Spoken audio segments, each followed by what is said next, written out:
1 plus 3 gives us 4. And 16 times 4 gives us 64. So 64 divided by this, 64 divided by 64 is just 1.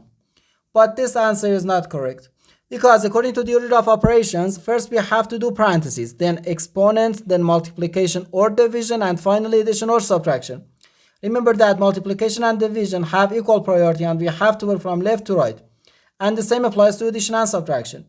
In this expression, we have one division, one multiplication, and one parentheses. Inside this parentheses, we have one addition. Okay, so first we have to do this parentheses, then this division, and finally this multiplication. If you do this multiplication before this division, it is wrong. Inside this parentheses, we have 1 plus 3, which equals 4. So we have 64 divided by 16 times 4. Now we have to work from left to right.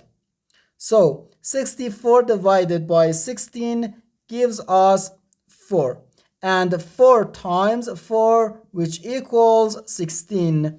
And this is our final answer to this problem.